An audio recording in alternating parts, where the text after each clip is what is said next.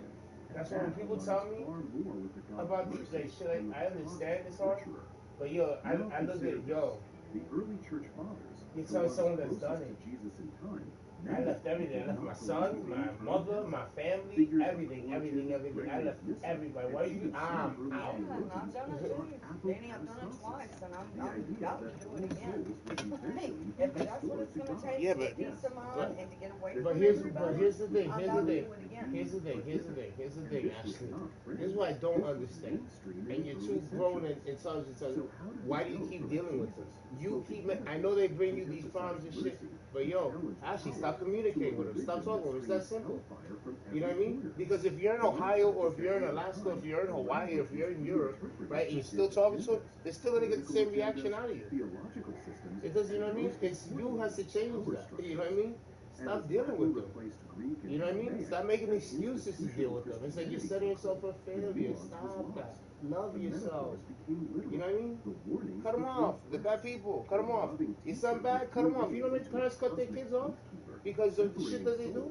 No, that's what I just told Sterling. I just told Sterling. I said, cutting off Brooklyn and Bonner today, I finally realized why my mother cut me off. She couldn't tolerate me. Whatever it was about me, there was something about me she couldn't tolerate. Life is too short, Ashley. The job as a parent is to raise a kid to be a good adult, not to be sitting there taking care of him for the rest of your life. I told Selena this. I told Selena this for fucking over a year. I said, what the fuck is the problem? Nobody get up and take care of themselves? And the reason I say that is because I come from a family that my mother and my father taught us, yo, you gotta take care of yourself. You know what I mean? Like you do. And my father taught me very well about the cutting the people off. He did it. You know? You were born by yourself. You're gonna die by yourself. You know what I mean? It's the truth. So there's no reason to live your life dealing with people that don't want your best well-being. I sent you a video. I don't even know if you've seen it. The guy says, he goes, I hate to break this to you, but people that are not, that they don't care about your mental health do not love you. I sent you on Messenger. It's the truth. It's not love. It's a crazy obsession of some other shit, but it is not love. You know? And that's the one thing, like, I get really depressed, like myself, because, yo, I know I'm not the best person in the world, but I know what, you know, about loving somebody, you know? So that's how come I stay, like, depressed, because the world is the way, and the people are the way it are. But you can't compromise your, what real love is. That's, all this shit is going on, that's not love at all. But Danny, I'm at a point where I'm not compromising myself. I'm tired of just putting myself out there. I'm tired of putting myself out there to get beat and battered and bashed. Yeah, but you already know, I know, but what I'm trying to teach you is that you're staying stuck in talking about it, staying stuck in that energy. You know what I mean? You're done, you're done. You know what I mean? Yeah, but Danny, I get that you work that way. I have to work through. I have to process. I know. The more I'm processing, the more I'm talking, the more I I'm know, thinking, I still want to wait the for more I'm coming into myself, you know, but I'm not one of the people that just can be like, you know what, fuck that, you know. I'm one of the people I have to talk myself through it, like I have to. Yeah, I feel you. It's almost like I have to coach myself, you know, it's like I'm programming myself. I know, but what I'm noticing is every day you still deal with them, and every day it's getting to you, it's killing you. You feel me? And that's what recovery is about. I understand how you are, but you have to understand this. Insanity is doing the same things and expecting different results. In order for people to get real change in their life, you have to do real changes. Some changes are harder than others. You know what I mean? I just know because I know. I had to do it. Actually, you know? And that's why I say, you know, I know it's rough. I know it is. I know it is. In order for me to talk to my son, I have to speak to his mother. In order for me to do that, she's gonna ask me for money. And if I don't give money, I don't fucking get to speak to my son. I bought my son a phone. I bought him a PlayStation 4, but I went and bought my phone, so I took the phone. All these things, it hurts me. You're my son, my only son. I don't have a kid, a daughter. No, I have only one kid. I had him when I was 30. I wasn't even an irresponsible man in that aspect. I wanted to wait till my brain could understand what I was really doing. I have my son. It hurts me. I don't see him at all. I don't know what's going on with him. That kills me. But you know what? In order for me to have some type of fucking mental peace about fucking I can't be running around worrying about sending money to someone that I know is fucking taking it and not spending it on my son. And I don't. That's what I'm telling you. Like when you tell me, oh, you shouldn't deal with Selena, but I don't. I'm not like you that says it and keeps dealing with. No, I don't deal with them. Me telling you about her is just me telling you about her. I don't deal with them. I don't deal with the people. When I tell you about these things, is I'm telling you. I'm not like you that keeps dealing with them. Not at all. Me being caught in emotion when I talk about it is because these things upset me, yes, but I don't deal with the people. I don't deal with my mother, I don't deal with my brother, I don't deal with my sister, I don't deal with none of them. The people I deal with are people that care about me. I talk with Pete, I talk with John, I talk with Bucky, I talk with Mikaela, I talk with Mixelli, I talk with people that actually give a fuck about me. I don't give a fuck how much I love them other people.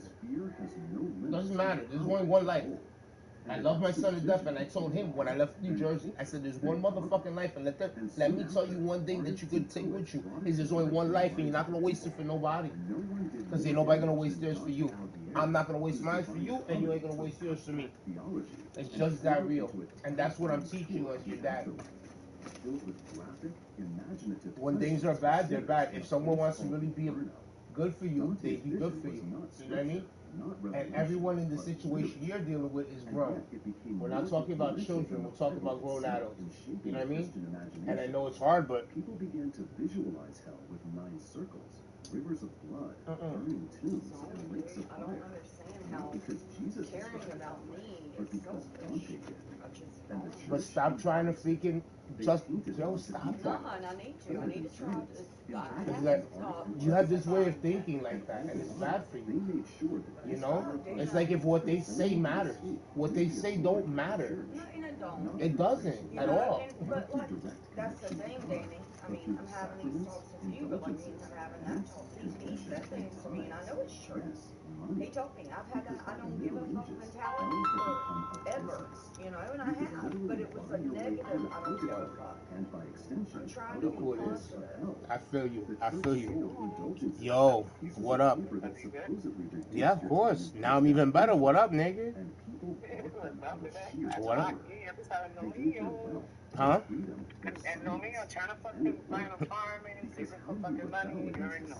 So what up? How's the baby? How's the boy?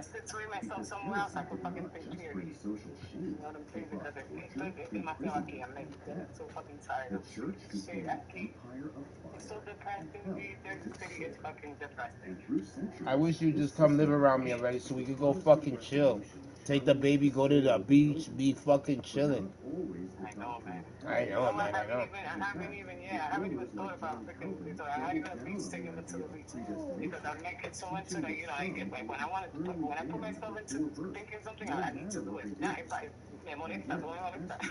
No, I feel you.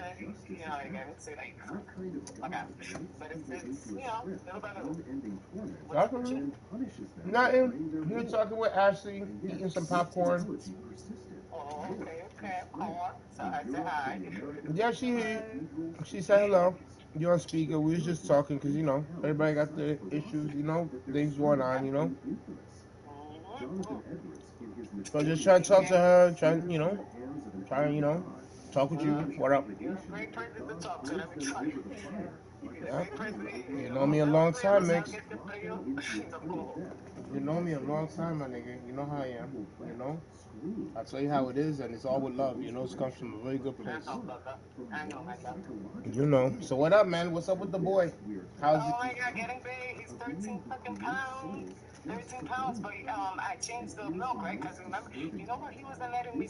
Mhm. I knew it. Yep. Mhm. Yep. Mhm. Mhm. Mhm.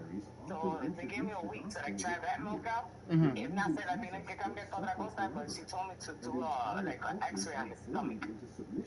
Yeah,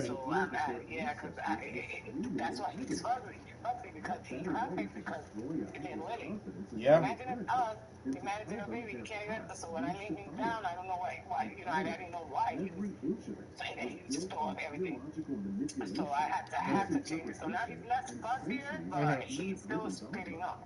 Yeah.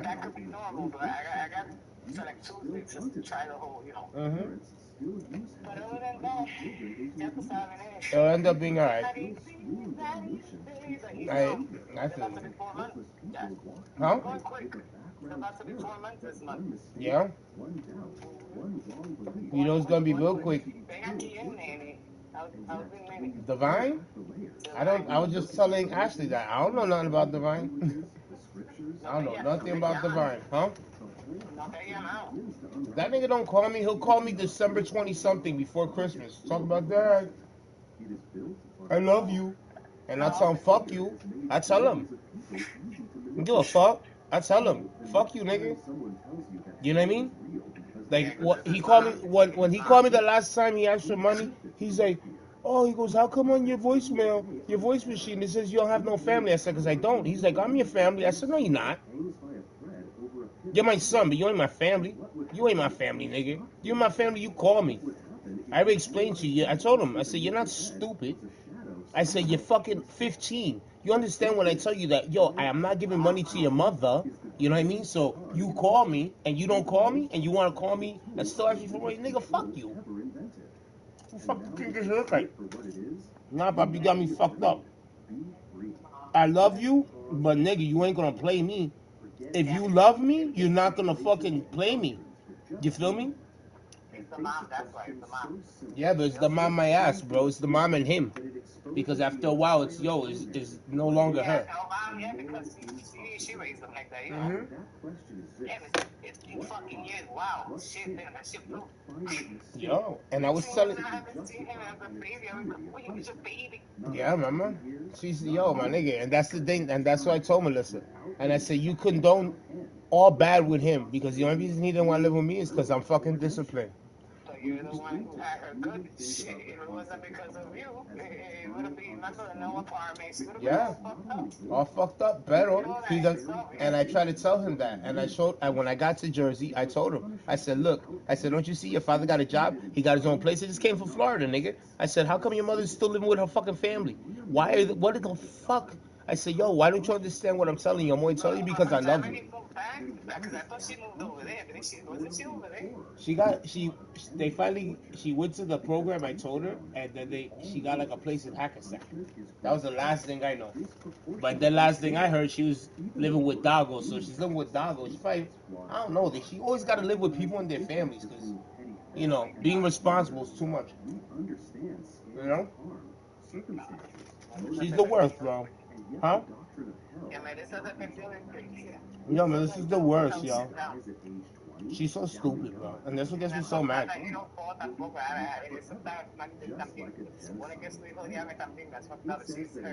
Yo, look, her oldest son doesn't even fucking like talking to her. Her oldest son? Her oldest son? She got a son that's an adult. He's like 20-something years old, yo. That's Divine's big brother. That's the one that the mom had, right? Yup. Oh, yup. Like 20-something. He don't deal with her because, you know, he knows, why would he want to deal with her? She gave him up to her mother. You know what I mean? You know what, you know what I'm saying? He's like, yo, my mom's a lazy bitch. You know what I mean? The Banshee? The baby, how My mom calls him the Banshee. I don't know. He's a little turd. A little wetback kid. You know what I mean? Huh? Yeah, she with that nigga. Who else? Yo, Melissa, no, she can't be with nobody. She even told me, she's like, yo, she's like, I know you're the best person I've ever been with. I was, you stupid as hell, you dumb. You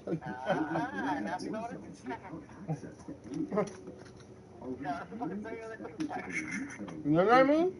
Like, duh. I told you that when I was with you. You know what I mean?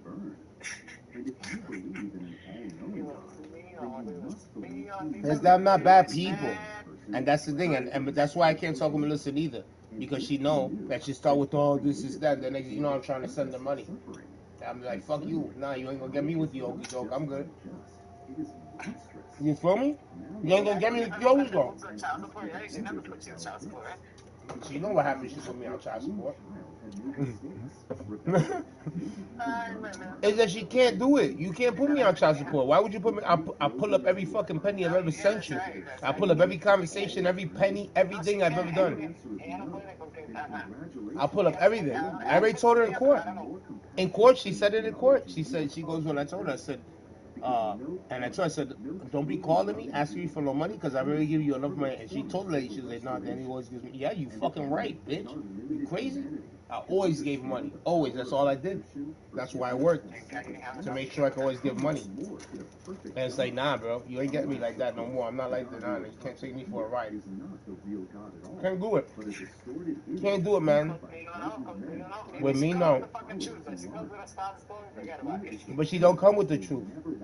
And if she come with the truth, then that whenever if she comes with the truth, it's her fault that I won't believe it. You feel me? And I'm not gonna feel bad about it neither, because of the fact that you lied to me a million times. So they'll expect me to believe you ever. I don't give a fuck if you screaming the truth that's coming out of your forehead, the truth. I don't give a shit. I'm not gonna believe it. I don't care, and I'm not wrong. You know, I was thinking about that, man. I was thinking about Ish, man. He's the one who would have been over there. He would have been over there shit long We would have time been ago. chilling. Yep. Damn, man. Como ese ninguno. Como ese ninguno.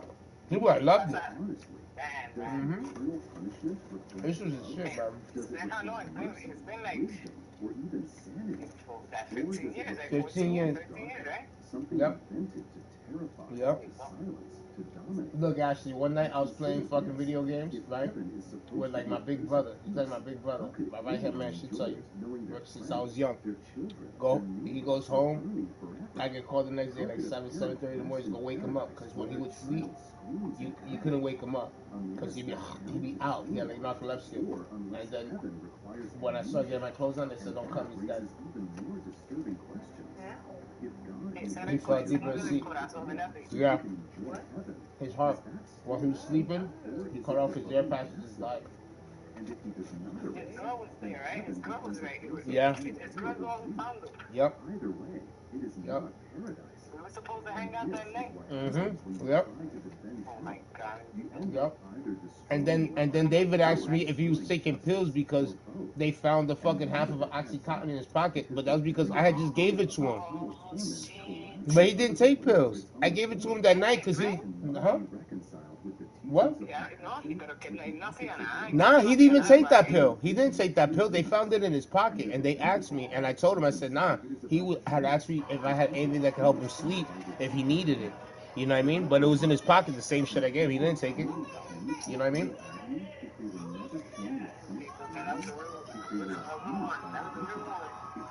He was my nigga. That was my nigga. He cared about me. Yeah, and then he overprotected me. I remember that's how I met him. I came home, right? Yep. I came home and I met you. Yeah. And freaking, and yeah, he was really overprotective of me. He made sure I was good always. I remember that one night I got high with fucking Fat Danny in a building in Jersey City, right? Because he wanted to smoke a dust blunt, you know? So he smoked that shit, right? He was begging me, right? And we go into this. Ish pulls over the Mountaineer, and we go to this building, this lobby. And I take like 2 pulls, and I'm like, I'm good, nigga, I'm going. We get in the car, right? And I started hearing sirens in my head, right? And I'm hearing the police sirens loud as hell. And then I tell Ish, I said, yo, Ish, you hear them sirens, nigga? They coming. He said, there is no sirens. I'm taking you home, nigga. First time I ever fucking smoked that shit, I was at the waterfront. And I got in my car, I'm like, started screaming, I can't fucking drive. Hoboken, imagínate. I can't fucking. And I'm like, you know what? And I smoked it a couple of times with an ex of mine. And I'm like, you know what? If you let that shit dominate you, that shit will fuck. It can tear your head up. Yo, what? I was like, I'm dominating this shit. Entonces era por una nota. Hay gente que con una nota. Hey, People lo encontraron sin ropa. Crazy. Yo, look, Mix. I was telling Ashley that time with Fat Danny. That Fat Danny kept begging you to smoke, and you took like a pull or two. And then, yo, she rings the bell. It wasn't like 2 seconds after she leaves the apartment with this nigga. She was driving him home. She rings the bell. She's like, yo, D, come up here. You coming with me? This nigga just grabbed my titties. Oh shit, damn, you gotta fucking go back. Remember that? Huh? Yeah. She took like 2 pulls. They was on the couch, and then she only took like 2 pulls, and she was good. You know? This nigga was so fucked up. And then she's like, yo, this nigga just tried to grab my teddies. I was like, what the fuck? She's like, yo, come with me, take him home. Come with me, take him home. We drove him home, yeah. And then the next day, The next day, I told him, I was talking with him, and I said, yo, Daddy, you fucked up yesterday. He said, what happened? I said, yo, you know you actually got me started to smoke with you? Because he was big on her. Like, oh, big nigga that be around me say be big on her. She's beautiful. So he's like, yo, she smoked with me? I was like, yeah, nigga. She actually smoked with you, nigga. You know what you did? He was like, what? Like, yo, you grabbed the titties. He's like, yo. And he started trying to call her and everything. She said, yo, he felt so stupid. Yeah, he was like, no way. Yeah. I don't know how people could fucking be in that mother. Yo, her ex, they found her ex with his clothes off. That's not a high that I would like enjoy. I mean, it's more like what? Yeah, that high is crazy. It's not a good high. Yo, I'm telling you, she's never done that shit. Y'all don't need down here. I know you've seen that shit. The Angels is a high that's fucked up. It's fucked up. It's bullshit. Back then, it's like you pop half and you feel that shit. Oh, you got tried it one time. I'm like, oh, that shit ain't shit. Like back then. Fuck that shit. That shit. I don't fuck with that. That's the drug you don't fuck with. And you know it. You know when people are smoking it because you gonna smell that. No, but I'm saying yeah, oh yeah, you smell. Oh, it's a see, yes. That shit reeks. Yeah, it's crazy. I don't know how. That shit's made of embalming fluid, formaldehyde. Those are things they put in dead people. They have enough, they won't even think like that. Había una muchacha que se started smoking that shit. I guess she put her like a 1 week trip. And she fucking se fue para ahí, para the river, and she threw herself. I don't know, I mean, no, fucking Chama, like, please, Chama. Nah. Wow, yo. Because people stay on 1 week trip, I'm like, hell. Yo, but the thing is with that drug is that niggas that like smoking that shit, they try to get girls to smoke because a lot of girls get horny when they smoke it. I don't know, but just a lot to do. So that's why the niggas, yeah. Huh? Nah, me, I can't even fucking think when I'm on that shit. I don't get it. I don't have the, yeah.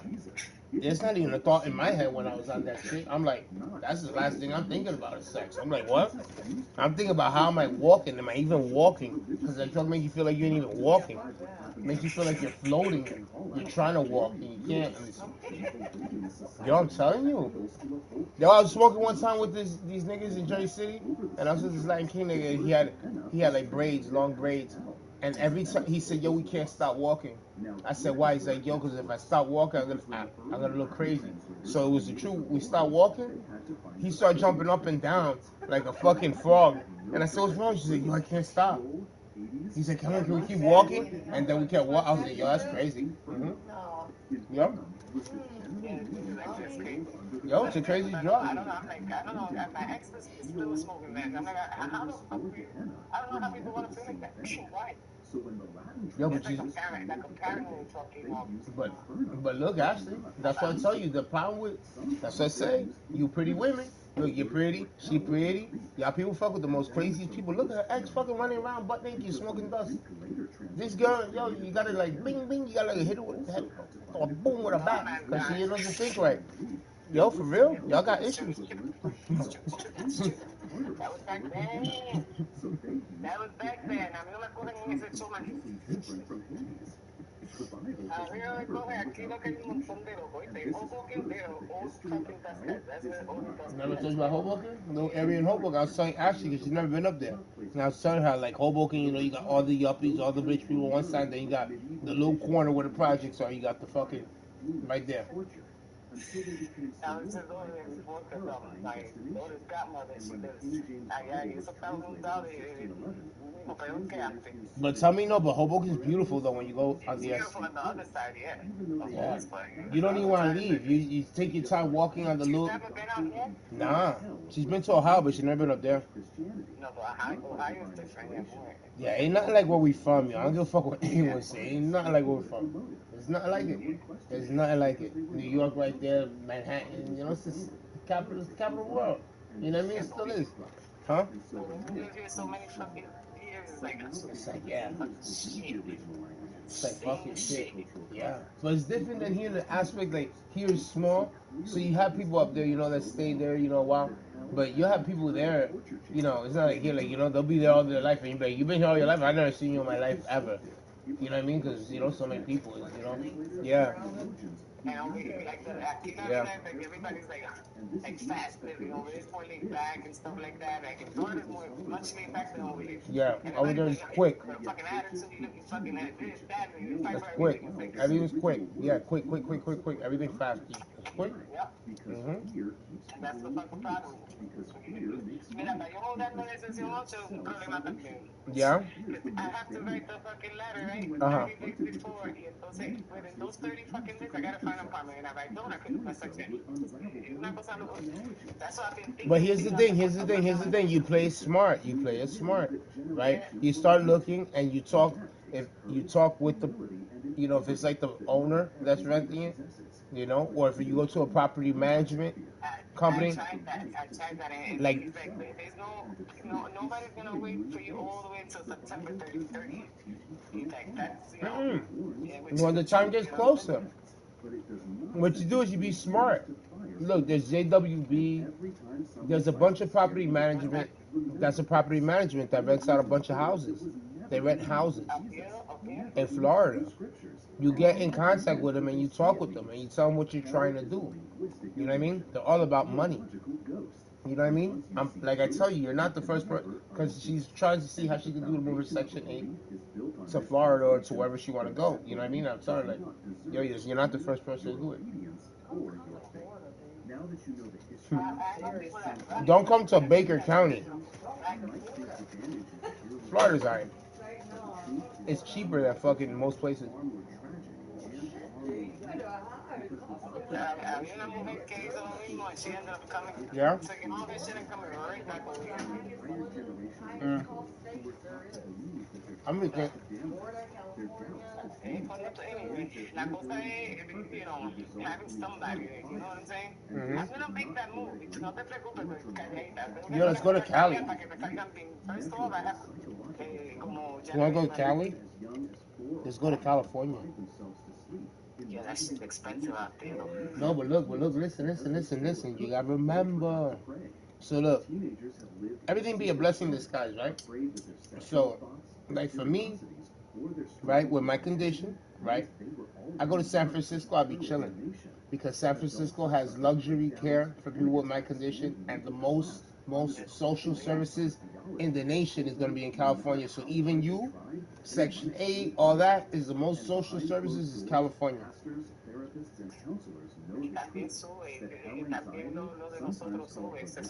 Yeah, it's the highest giving. Yeah. Yeah, bro. I'm only telling you because I looked it up. It's the #1 place. I went on ChatGPT and I, told ChatGPT, everything that's going on with me and what would be the best place to go. And San Francisco, California was the #1 spot. And he explains why. Because the Social Security increase on Social Security, with my condition, they have luxury. It's like they call it like luxury treatment because there's so many services provided for people with my condition. You know what I mean? Like Hopwa, when I got Hopwa, right? When I got that in Jersey, right? Like if Cali's the same thing. You know? Oh, so they have the same program that they have here. They have more in Cali. You know what I mean? Than Jersey. In Jersey, look, when I got to Jersey, it didn't take me long before I had my shit. You know what I mean? Because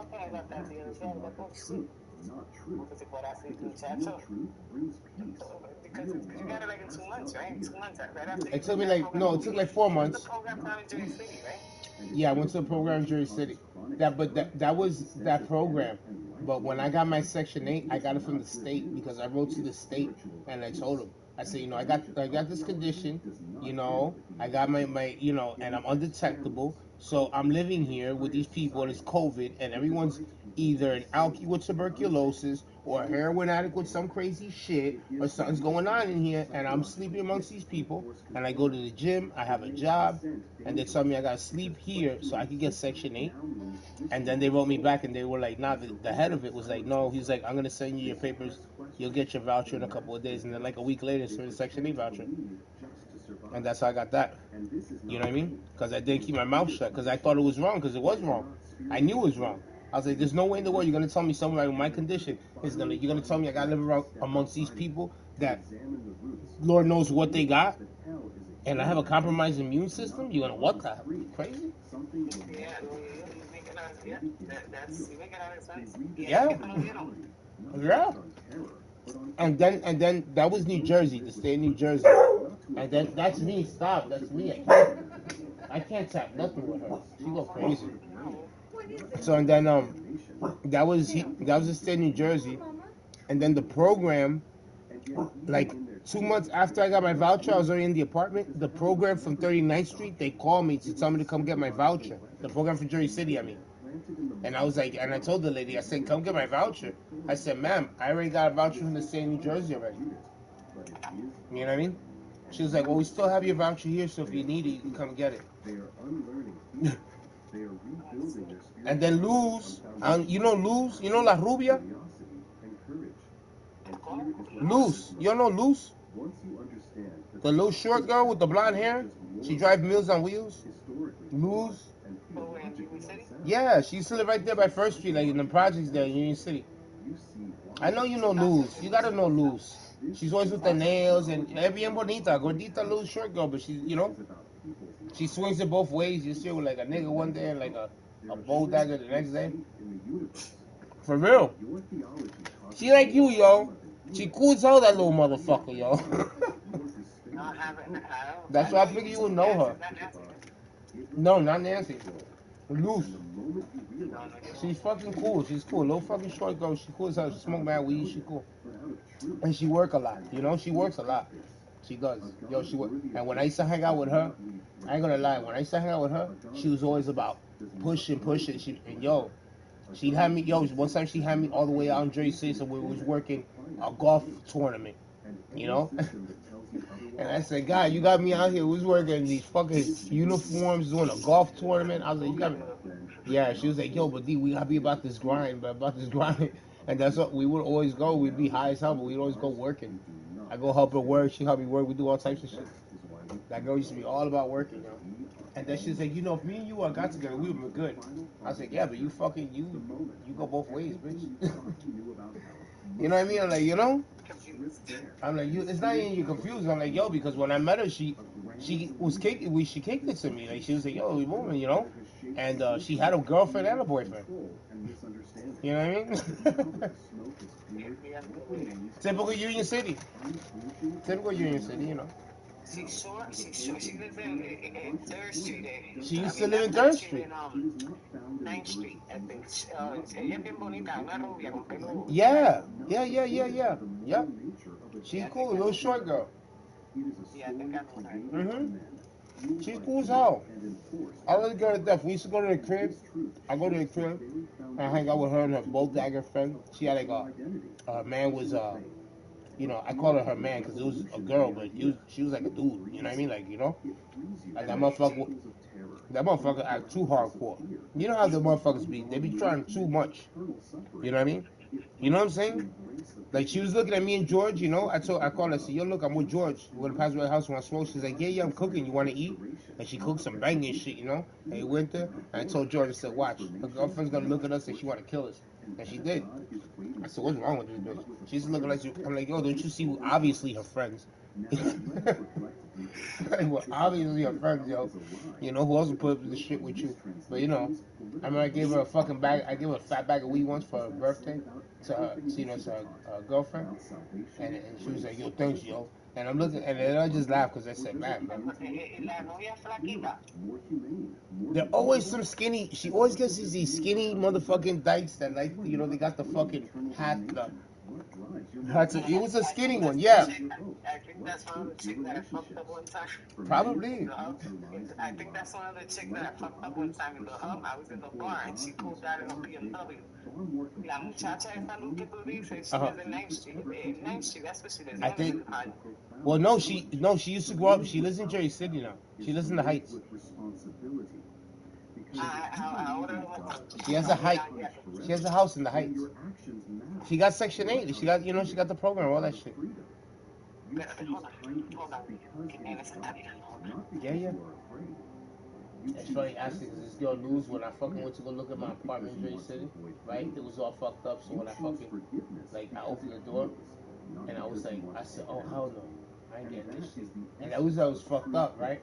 And she looks at me and she said, motherfucker, you're gonna take this motherfucking place, nigga. Stop being like that. Be creative, motherfucker. Take the fucking place. And I was like, I said, you think so? She said, if I gotta help you do it, we're gonna do it. You know? And I fucking took it. I'm gonna call you right back because me está levantando. Alright, okay, I'm here. Alright. Yeah, yo, and that girl was bugged out. Like, I took the place, but they fixed it though. I told them to fix it. I called up Section 8 and I told Section 8, I said, yo, that apartment's fucked up. And the lady was mad as hell, the Section 8 lady, because they had already gave the fucking landlord the money. So she told the landlord, she said, you better fix that apartment. She told, and then she called me, I told him, said, I'm not the one. She said, that's wrong, you know, because in the pictures I took a video to her, you know, and since I was already, you know, in a desperate situation, I'm like, yo, I want to get the fuck, I live with my uncle. My uncle's apartment, look, 22nd floor, come out the elevator, there's 2 elevators, you come out, you know, the floor is fucking apartments, you open the doors right here, you open the door, right, there's a little closet here, there's a closet here, right, and then there's the bathroom, and then literally, right, so check this, so here's the door, we'll put from like, here's the door and come in, right, on the wall is shelves, like, kind of like that, right, and then there's a closet here, right, okay, then I walk, the doors to the bathroom, right, and now, studio, right, room, kitchen's like, right there, right, and it's not gonna pass where the stove is literally where the windows are. And the only really good thing about that part is the 22nd floor, and you just see New Jersey. So when you get to the window, all you see is the New York skyline. You know what I mean? All you see is the skyline, all the buildings, really beautiful, you know what I mean? Nice. But this is the whole thing of the apartment, you know, to do with stove. Yeah. Alright? And my uncle, he has the sofa or whatever tripped out. But why was I telling you that? What was I telling you that? Fuck shit. I'm so fucking.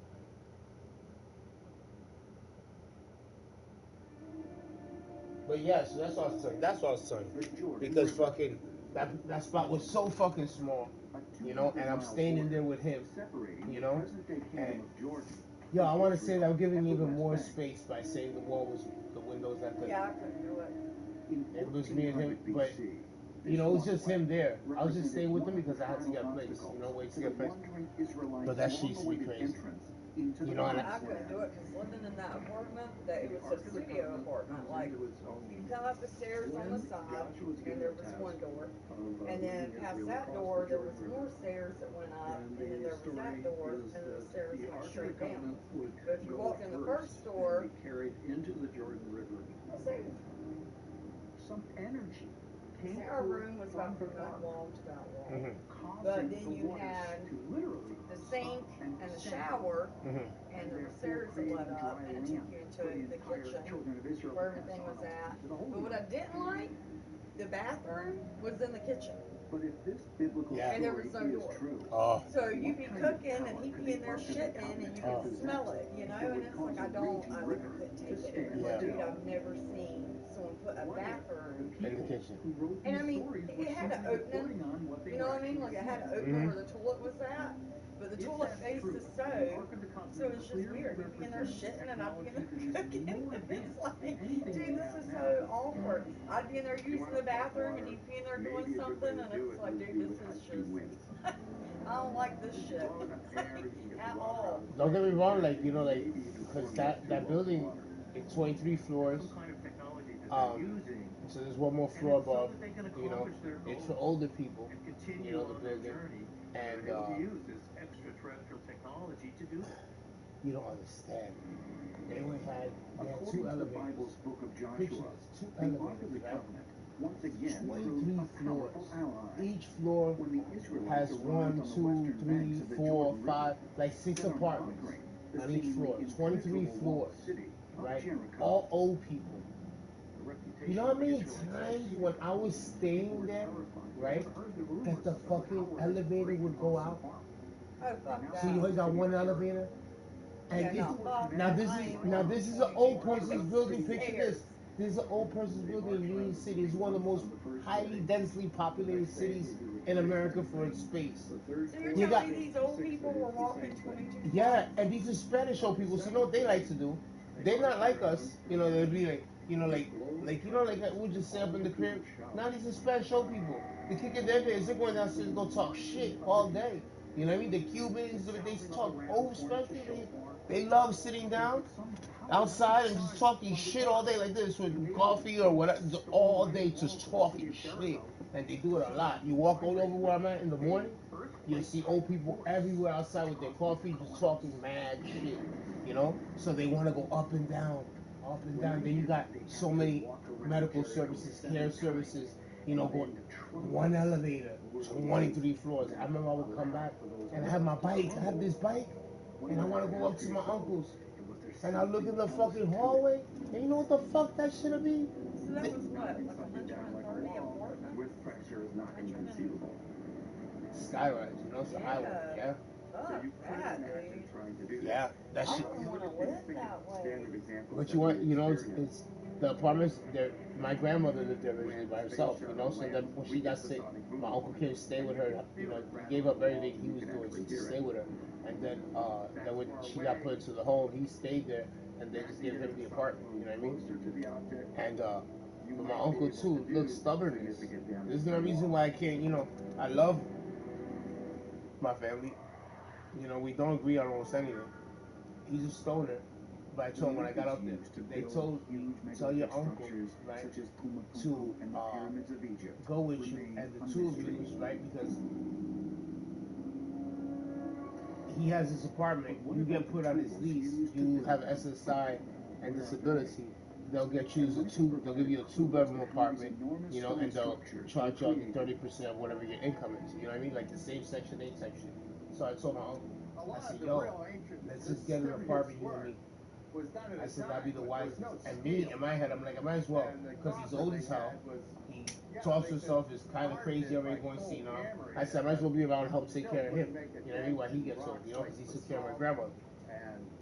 Oh, da da da. I'm like, yo, bro, what is the issue here, bro? We got a fucking two-bedroom apartment.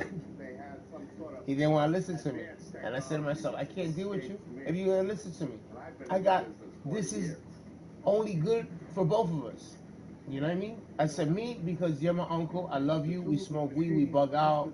Because we would. We smoke weed. We joke. We'll talk about crazy shit. No problem.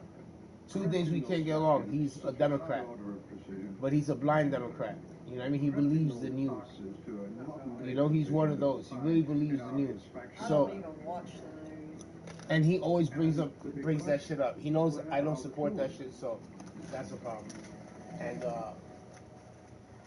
then my uncle, like, oh my god, he be cock blocking me. One time, when I came home from Ecuador, right, we was this store, right, Persian. So I'm in the apartment, right, and it was New Year's Eve, I think it was, right? I mean, I'm up there with him, and I felt, I'm not gonna lie, I felt kind of bad because I'm like that. I know so many people and nobody invited me to go chill with them for New Year's Eve. I just came home, but I'm there chilling by myself, and then all of a sudden the bell rings, and when the bell rings, I fucking go and I ask who it is, and all I hear is a bunch of arguing downstairs. So me, I go all the way downstairs, and when I go downstairs, I see a guy holding a woman up against the fucking wall. This is an example of a drill hole. What? You can see the very fine lines. I see a guy. You can see the there's two guys, and the one guy's it. holding the girl against the wall, right? A perfect hole And goes all the way through, but it tapers at one end. So I told him to, take his hands off her. It's one of the hardest He said some shit. And you can see boom. On this fragment, So when I went to go, go further down, really all of a sudden my uncle grabs me from behind, and he's like, no. So, make a long story short, I get back upstairs to the apartment, and my uncle's son, he's like, that's the neighbor's daughter. I said, and who's some guys? He's like, that's her dad. I'm like, and what's the deal? He's like, the dad's Muslim and she's not Muslim, and they're always arguing and fighting. You know, don't even get yourself involved. So I'm like, all right, whatever. So I'm sitting in the crib. Like 10 minutes pass, and all of a sudden I hear a knock on the door. And I'm like, what the fuck? So when I look through the door, it's the girl. Really pretty girl, bro. I'm like, oh my god. I'm like, well, some of this shit. So she asked me, she looks. I open the door, like, hey, what's up? She's like, I've never seen you before. What's your name? I'm like, I'm dead. She's like, I'm on Mazda. She said, can I ask you a question? I was like, yeah, what's up? She said, do you have a drink? And I was like, yeah, what you want? I had a bunch of bottles. I didn't drink, like I told you. I would buy bottles, but I never didn't drink, you know? And I was like, yeah, what you want? So then she came inside. I poured us a couple of shots, and then fucking we were just talking. Then one thing led to another. Within like 30 minutes, we was on top of each other on my bed. And here comes my uncle out of the bedroom. I'm about to take my, like, you know, about to take a clothes off and get into it, you know what I mean? And he comes out, he's like, no, don't you dare. And I was like, oh my God. Yo. I said, this nigga cock blocking me. Why are you cock blocking me? I'm so mad. I was so mad. Yo. I said, she's pretty, Pakistani. And then we ended up going, hanging out. We went downstairs. We took weed, we went and smoked, and we went hanging out. So it was like this building we was hanging out, and it was cold as hell outside. You know, we was just hanging out. And then we was making out, talking and shit. And then she asked me if I wanted head, and I was like, nah, because I was like, nah, I ain't gonna do this with you out here like this, you know. I was like, nah, I'm good. And then we ended up becoming really good friends.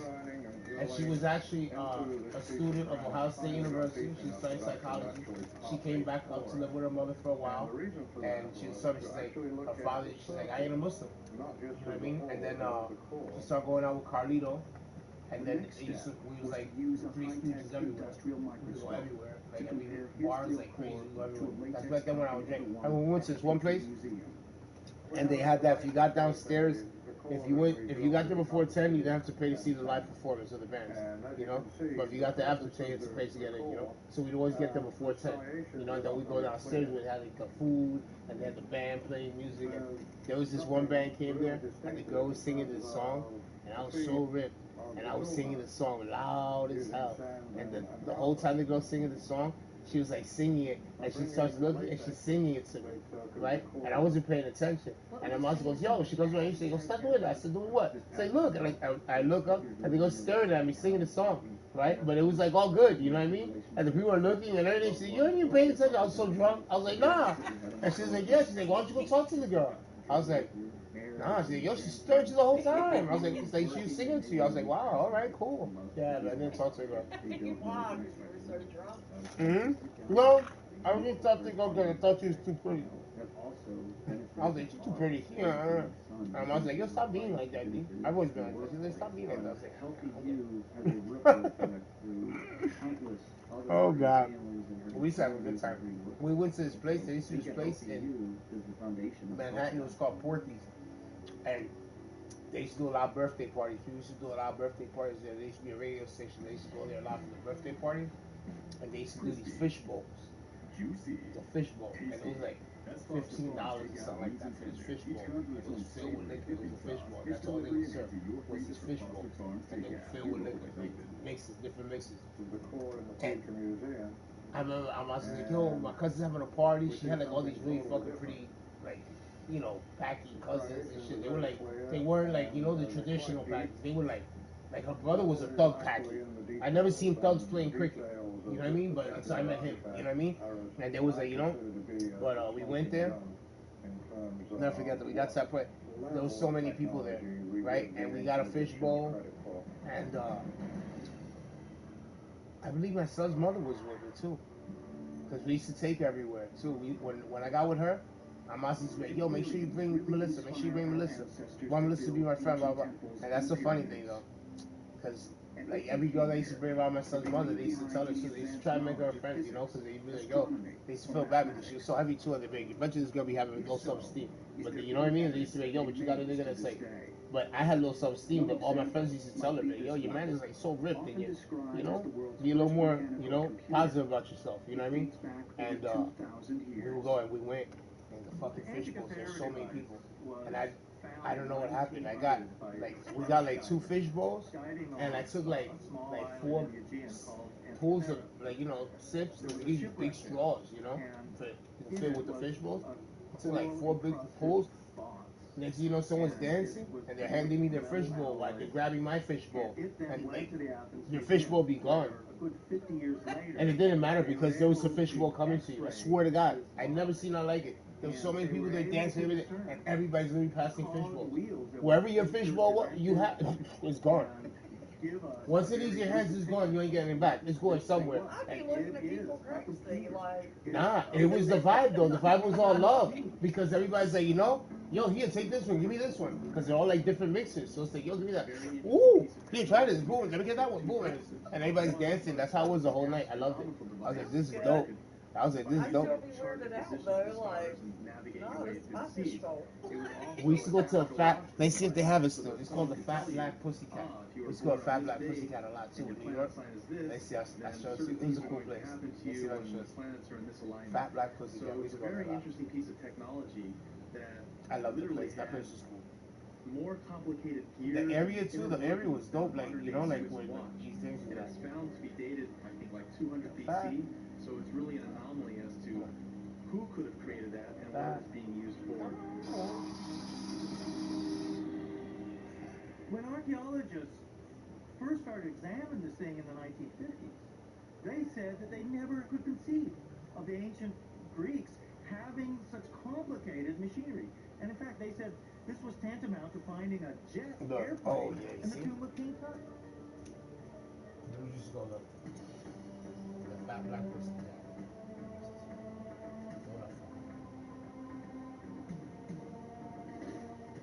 Even older than the Antikythera mechanism are these carvings on a wall at the Dendera Temple complex in Egypt. To some, the strange designs look eerily similar to objects very much in use today. In Egypt, there is this underground crypt at Dendera that was always secret, and only the high priests have access to that crypt.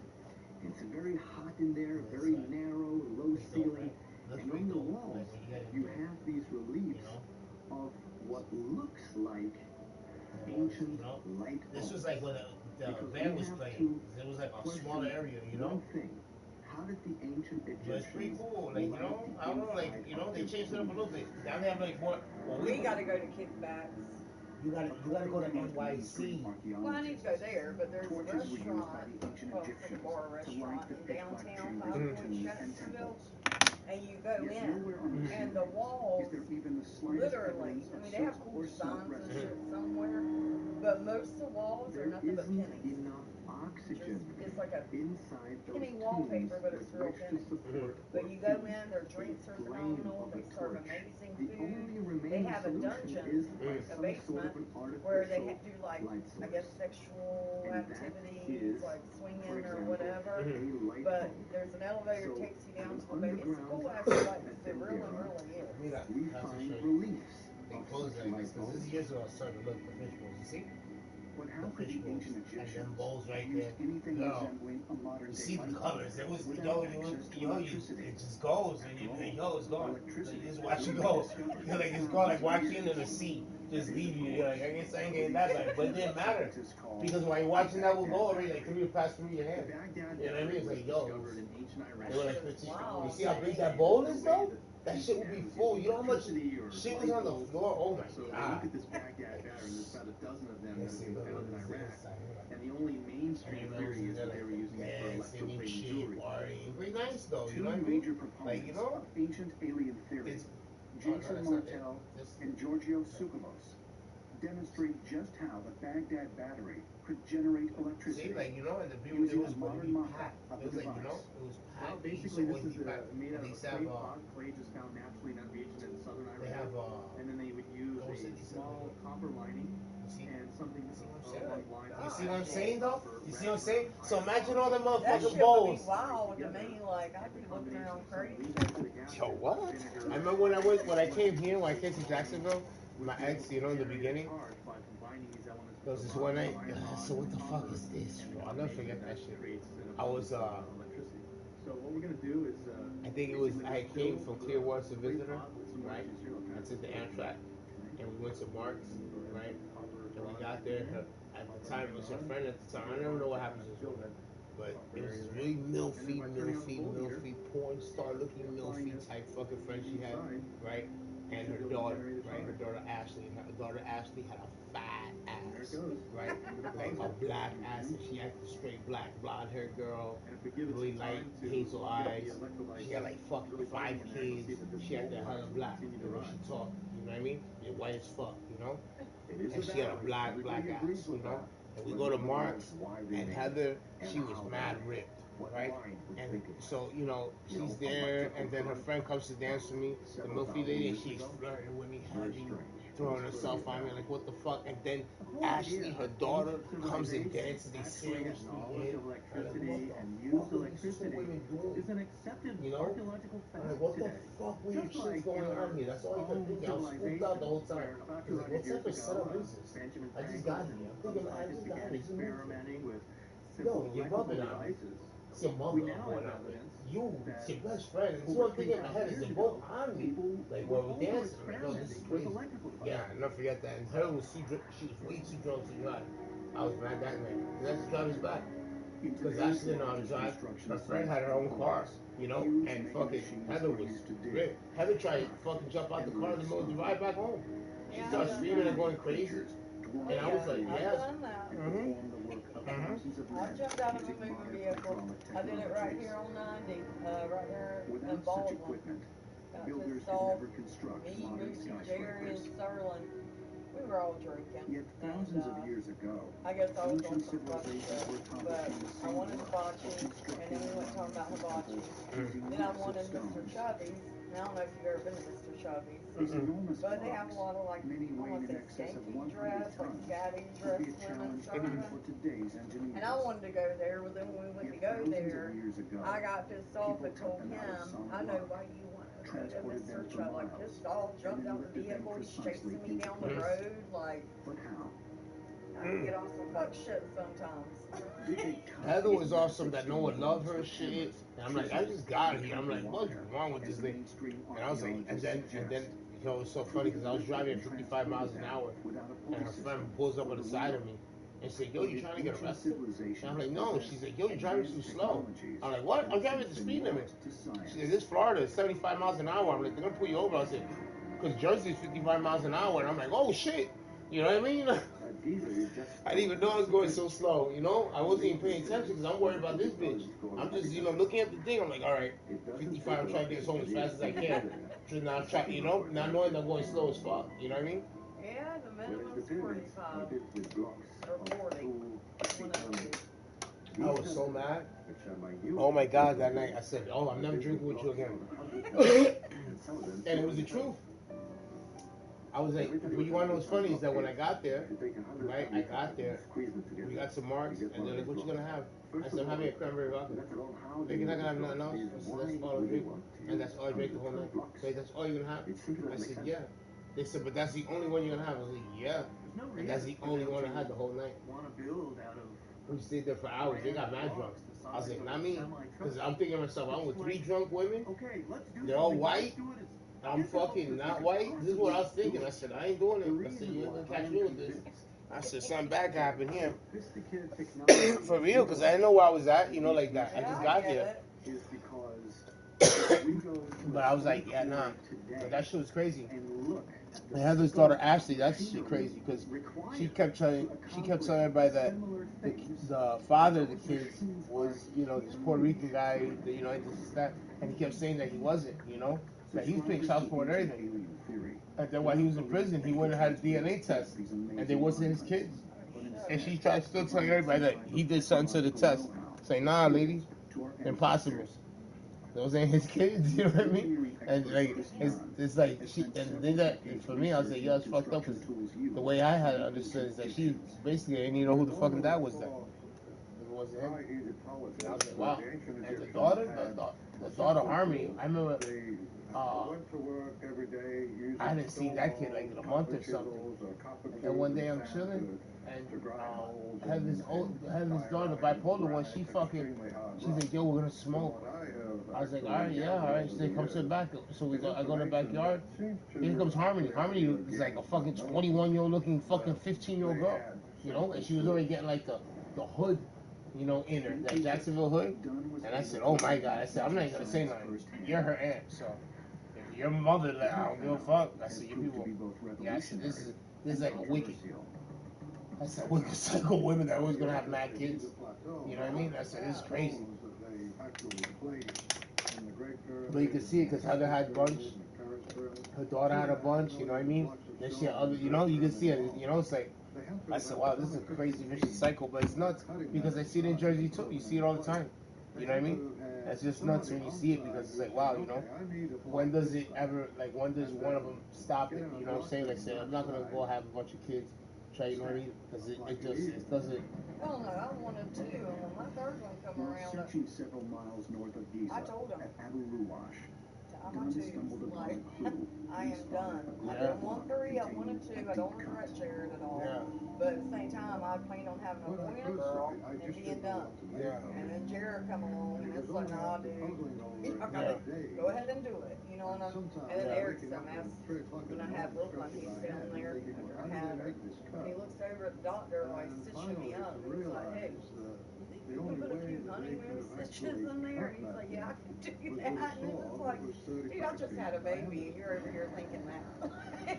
You know what I mean? Like, I'm not thinking that way right now. That's just, it's crazy. Oh my goodness, that shit was I had nuts. two epidurals for Brooklyn, though. I'm so fucking high. Yeah. Oh my god, dude, I had two. I was in labor for that long that I had to have two. And when they first went to do it, I was so nervous. First kid, hugging the pillow, sitting on the bed. He's telling me not to move or it could paralyze me, and he's got this needle this long and this big around, and it's like, Yeah. and when he first did it, it hurt like hell. Second time, I didn't even feel it. So, what do? I just go looking for more machines. It's nuts because I see my son. But if I was there and she had, you know, Melissa, she just, I guess she's used to, I don't know, but Melissa fucking, she's giving natural birth. Yeah, fuck that. I thought I was gonna do it, and I think I hit 4 centimeters, 3 or 4 centimeters, and it's like, call now because I can't do this shit. And then I tried to do it with Connor, couldn't do it with Connor, and I didn't even think about it with Jared. I just said I want an epidural. Yeah. And my sisters would always joke when I was pregnant with Jared about what it was going to be like to give birth to Jared. Because Jared's dad's a big guy, but dude, he's got like a blockhead. His head is fucking huge. So I was scared to death to have Jared. I thought I was going to have a C-section. It's like, dude, if his head comes out like his daddy's head, Yeah. I ain't going to be able to do it, you know? My sisters would joke about it and shit, but... It's just nuts, you know. When I think about my brother's kids, like, it's just weird to me. It's like, yo, nigga, them niggas, they don't carry this blood. I don't know what the hell. No. They don't look anything. If I showed you, if I had baby pictures, I can show you, you'd see, you'd be like, yo. Because you would see my son, you see my sister, me, my brother. You could see the resemblance. You know what I mean? Look at his kids. And it's sad because his wife was cheated on. That's his first wife. That's why he got divorced. He got private investigators and everything. And it's like, you know, and it's fucked up. My brother was in Amsterdam. He was in Hawaii, Germany, in the military. You know, and freaking his wife is cheating on him. His wife is a good mother though, but she's a fucking. Besides being a mother, that's the only thing she's good at being a mother. You know what I'm saying? Like she's a good mother, but she's an asshole of an individual. You know what I mean? Yeah. That. Yeah. That's how I felt about my ex, Phil and Jared's dad.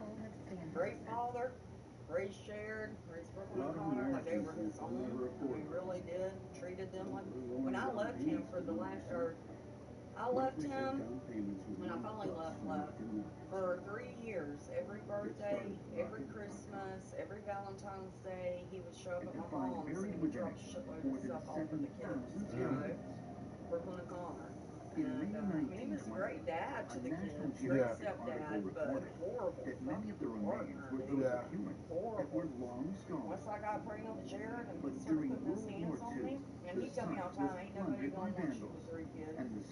Ain't nobody wants a woman with 3 kids. And it's like, buddy, I promise you, somebody, somebody does. And that's what, when I was 8 months pregnant with Jared, I was down at our entertainment center. We had a bunch of DVDs and shit, so they could get down there to destroy it. So I was down there and I was putting all the DVDs away, trying to square everything away. And I'm 8 months pregnant. The relationship was sucking at that point, and he got pissed off because I wouldn't go in there and have sex with him. And he told me, he made the mistake of telling me, he said, well, you won't fuck me. I guess I'll just go fuck somebody else. And I kind of turned around and looked at him. I said, go ahead. I will too. You know what I mean? Like, nah, fuck you, dude. You don't tell me that. I told him, I said, go ahead. I will too. And when I guess because I was pregnant with my son, when I said that shit, dude, he fucking lost it. And it's like, when I told you that cop from Texas, he put me in the back of that car and he was so pissed that he had to take me to the sheriff's office. He told me, he's like, I ain't never seen no shit like this. I ain't never seen. I told him, welcome to Baker County. You moved here from Texas as a deputy and you work for Baker County now. No. But he was livid. I mean, I had marks all over my throat, like my lip was busted. I'm 8 months pregnant. Had my shorts unbuttoned. I'm like, roll. Couldn't button them, so then they take me to the sheriff's office. And it's like I'm walking around basically exposed. And it's like, dude, this shit, like, this is crazy. Yeah. And then, like I told you, they took me, I don't know where they do this. For domestic violence, his dad got there, they arrested him. So his dad got arrested, he got arrested, and then they took me in and basically told me if I pressed charges, they were going to arrest me too. And it's like, I'm 8 months pregnant. It's obvious he beat the fuck out of me. But the only thing was, when he was on top of me choking me, I grabbed his face. And I mean, when I tell you I clawed, dude, I mean, I clawed the shit out of his face. Yeah. But like the Texas cop, he understood. It's like, dude, you gotta get. I'm 8 months pregnant. You're choking me to the point I can't fucking breathe. I'm pregnant with your son. Like, I gotta get you off of me. Yeah. You know. But because he had them scratches on his face, they threatened to take me to jail also. So I had to drop charges. Yeah. That's horrible. That's bullshit, dude. And I couldn't believe it was happening. I'm sitting there and it's like, this can't really. And they got him in there with me. They're taking photos of my neck and shit, and then they start threatening me. And it's like, what the fuck is going on? Yeah, his dad got arrested that day. His dad was being aggressive as shit with me in front of that Texas cop. And that Texas cop wasn't having it. But Yeah. fuck that. Turn around, cuff up. That's crazy. That's crazy. I've lived a life. I say it's been a good one. Good God. Anything, I think the world's trying to prepare me to be a stronger person. Well, you gotta be strong. Be strong. You've been through a lot. You're still around. And you should know. You're in the loving. You're in the loving. What I have always found fascinating is that we have stories of these magical incantations. But you know, operating something with voice commands, if you don't know what that is, that's a magical incantation. This is the interesting thing, because when you look at the Ark I'll of the take one of Covenant, these pills you gave me because I'm worried I ain't gonna be able to you look at the sleep. high priest. Have to, The high dude. priest, of course, would We speak need to to get God. up early tomorrow, Danny. We need to go Breastplate down of there and judgment talk has to them 12 at the stones in it. courthouse. The high priest would approach the Ark of the Covenant. While we're that And way, he we would might as start well to go to the recite health certain department. tones, sounds. And then I gotta do laundry. Very deep, Got cool, no clean. I got a pair of high shorts in there and chants. like 3 The dress tones shirts, were and said that's to then it. cause the stones to vibrate. And